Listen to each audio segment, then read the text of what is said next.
Things are concerning for the Toronto Maple Leafs as Jani Hakanpää still has yet to sign a contract and RFA Nick Robertson is still refusing to sign. We'll get into this and more later on this episode. Before I start, I just want to give a huge shout out to the 4,154 of you guys. It's awesome to see this community growing. We started this channel almost a year ago. I think it's 7 days off, and seeing so many of you guys enjoy the content. If you want to join the Hat Trick community, make sure to go down and hit that subscribe button. We'll be here all off season into next season, giving you updates from all around the NHL.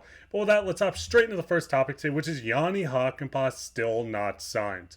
Now, obviously, Jani Hakanpää was officially, or supposed to be officially, signing with the Toronto Maple Leafs over 3 weeks ago. Since then, we have not got any confirmation from the Toronto Maple Leafs, from the NHL, or anyone in between, but it seems like Jani Hakanpää's knee injury is holding him out. Now, when you do look at Jani played good for the Dallas Stars when he was healthy last year. In 64 games, 2 goals, 10 assists for 12 points. 56 shots, 31 giveaways, 13 takeaways, plus 10, playing just under 19 minutes. We've seen Jani go out and throw 196 hits at 6'6", 32 years old. Jani is a shutdown defenseman, and having him on this Leafs team would have been quite big. This was a guy that went into the Dallas Stars last season playing a significant role. We've seen his minutes slowly drop as the injury continued to affect him, and then going into not playing any minutes after March, going into the playoffs. Now, we've seen that the Toronto Maple Leafs supposedly signed Jani to a 2-year, $1.5 million per year contract that was going to expire in 2026. Now, you can see on the right side on the notes from Puckpedia, they say the contract has yet not been registered with the NHL. We can see the contract breakdown, AAV, base contract, signing bonuses has not come out yet. But the biggest problem with Jani is the fact he has still not signed his contract or officially been registered on the Toronto Maple Leafs by the NHL. Jani was a guy that was going to come in and fight for the 6-man spot on this third pairing over Timothy Liljegren. It was a guy that was going to bring experience, Stanley Cup experience, and a guy that was going to be a physical force. Now, when you do look at the projected lines going into next season, this was from Daily Faceoff, so this is not my lines. Morgan Rielly, Chris Tanev, yes, I do think this will be the top line. Chris Tanev was brought in on a 6-year deal to play significant minutes. This was a guy that's going to be a shutdown defenseman, probably the best shutdown right-handed defenseman the Leafs have had in quite some time. We see the second pairing of OEL, and this is where I would put Jake McCabe next to him, but for the fact of the screenshot, we'll run with Timothy Liljegren. Two guys that are puck-moving defensemen. OEL's brought in with a lot of fans not being super happy with this contract, but I think OEL is going to fit perfectly. A guy that John Klingberg should have been, a guy that can run the first power play, and a guy that can help you clear the puck out of your zone with transition. Now on the third pairing, Simon Beaumont and a guy like Jake McCabe. We've seen this pairing play on the second pairing for the Leafs last year, and they were stellar. They were awesome in the playoffs. They were awesome in the regular season. So I do think this pairing will stay together, or we'll see Jake jump up with OEL. Now, the biggest issue with this is once you look past these 6, it does get a little concerning. You move into the Leafs depth chart from Puckpedia, and you can see Morgan Rielly, Chris Tanev, OEL, Timothy Liljegren, Jake McCabe, Benoit, Connor Timmins coming in as the 7th defenseman, with Mark Giordano, Jake Muzzin, and John Klingberg being UFAs, which they have no control over.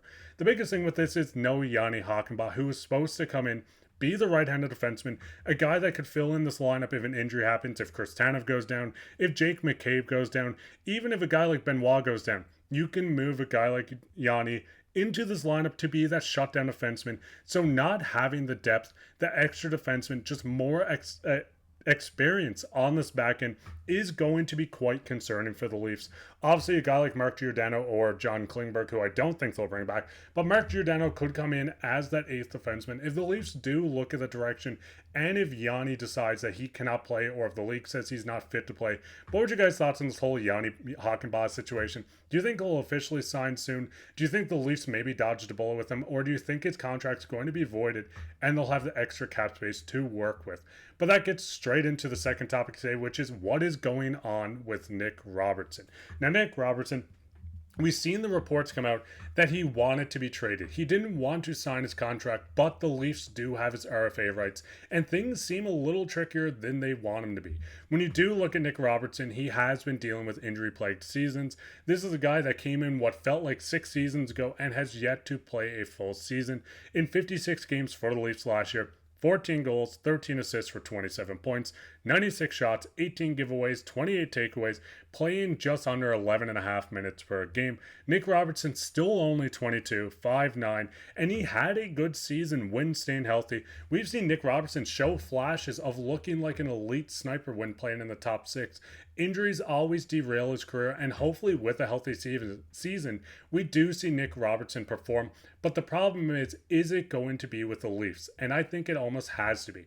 When you do look at the Leafs lineup, Matthew Nyes, Austin Matthews, Mitch Marner, once again, this is from Daily Faceoff. Bob McMahon, John Tavares, William Nylander, Pontus Holmberg, who I do love, but Pontus might have a hard time stepping up on this third line and scoring the goals that Nick Robertson could, with him scoring 14, and I think he could have scored more if he stayed up.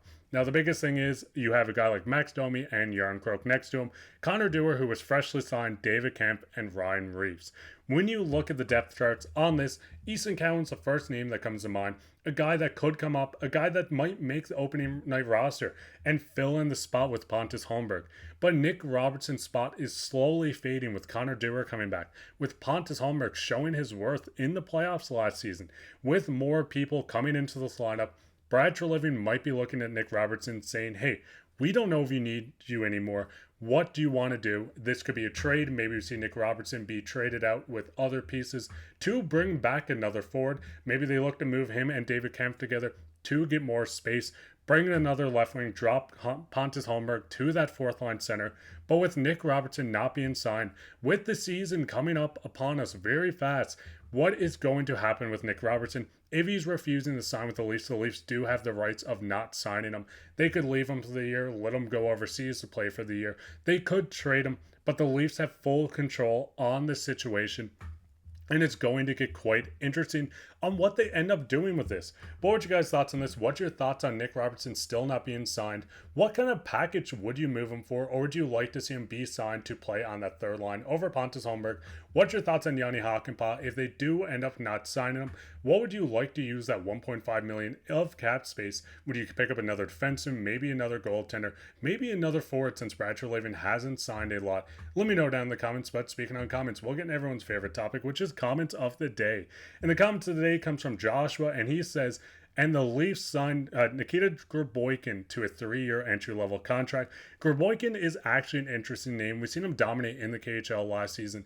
This is a guy that's a big body, willing to throw hits, can score goals, can be a good playmaker, and has a good hands. This is a guy that I think is going to make an instant impact with the Toronto Marlies and maybe bounce up to the Toronto Maple Leafs if a call-up does happen. Shout out to you, Joshua, for leaving a comment. And if you guys want to go down and leave a comment on anything I talked about today, you could be featured on the next episode of Comment Today like our friend Josh did today. But with that, this has been it for this episode. If you enjoyed this episode, make sure to leave a like, subscribe, share this with your friends. We'll be back tomorrow with another episode, so you're never going to want to miss it. So turn on your post notifications if you want to be reminded. But I've been your host, Mark Pye, and take care.